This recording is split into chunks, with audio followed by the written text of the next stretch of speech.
शांति प्यारे भाई बहनों, आपका स्वागत है हमारे 7 दिन के राजयोग मेडिटेशन कोर्स की श्रृंखला में।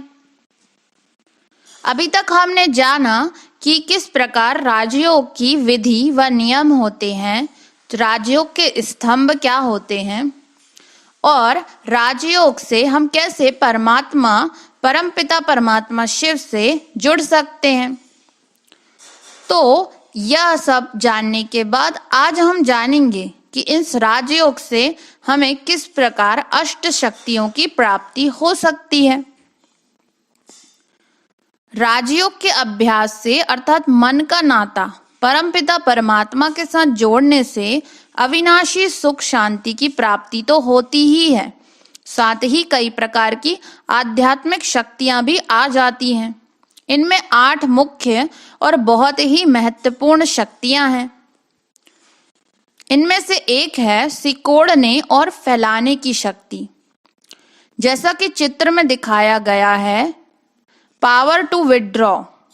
जैसे कछुआ अपने अंगों को जब चाहे सिकोड़ लेता है और जब चाहे उन्हें फैला देता है, वैसे ही राजयोगी जब चाहे अपनी इच्छानुसार अपनी कर्मेंद्रियों के द्वारा कर्म करता है और जब चाहे विदेही एवं शांत अवस्था में रह सकता है। इस प्रकार की विदेही देह से अलग देही अभिमानी अवस्था रहने से उस पर माया का वार नहीं होता है। दूसरी शक्ति है समेटने की शक्ति, पावर टू पैकअप। इस संसार को मुसाफिर खाना तो सभी कहते हैं, लेकिन व्यवहारिक जीवन में वे इतना तो विस्तार कर लेते हैं कि अपने कार्य और बुद्धि को समेटना चाहते हुए भी समेट नहीं पाते। जबकि योगी अपनी बुद्धि को इस विशाल दुनिया में ना फैलाकर एक परमपिता परमात्मा की तथा आत्मिक संबंध की याद में ही अपनी बुद्धि लगाए रखता है। वह कलयुगी संसार से अपनी बुद्धि और संकल्पों का बिस्तरा व पेटी समेटकर सदा अपने घर परम धाम, जो कि आत्माओं का घर है, में चलने को तैयार रहता है। तीसरी शक्ति है सहन करने की शक्ति, पावर टू टॉलरेट। जैसे वृक्ष पर पत्थर मारने पर भी मीठे फल देता है और अपकार करने वाले पर भी उपकार करता है, वैसे ही एक योगी भी सदा अपकार करने वालों के प्रति सदा शुभ भावना और कामना ही रखता है। चौथी शक्ति है वह है समाने की शक्ति, पावर टू एडजस्ट। योग का अभ्यास मनुष्य की बुद्धि विशाल बना देता है और मनुष्य गंभीरता और मर्यादा का गुण धारण करता है। थोड़ी सी खुशियां मान पद पाकर वह अभिमानी नहीं बन जाता और ना ही किसी प्रकार की कमी आने पर या हानि होने के अवसर पर दुखी होता है। वह तो समुद्र की तरह सदा अपनी दैवी कुल की मर्यादा में बंधा रहता है और गंभीर अवस्था में रहकर दूसरी आत्माओं के अवगुणों को ना देखते हुए केवल उसके गुण ही धारण करता है।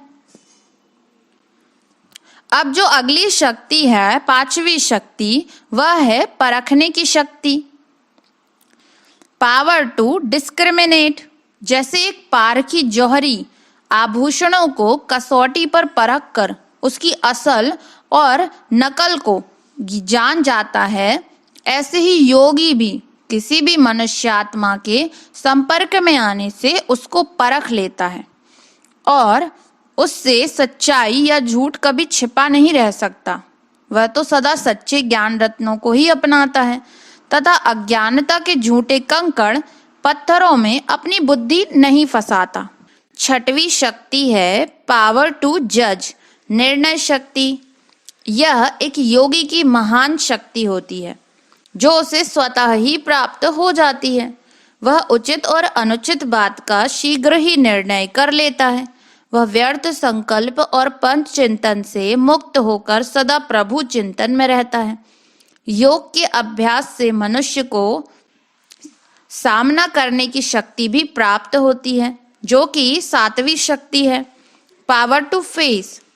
यदि उसके सामने अपने निकट संबंधी की मृत्यु जैसी आपदा आ भी जाए अथवा सांसारिक समस्याएं तूफान का रूप भी धारण कर लें, तो भी वह कभी विचलित नहीं होता और उसका आत्मा रूपी दीपक सदा ही जलता रहता है तथा अन्य आत्माओं को ज्ञान प्रकाश देता रहता है।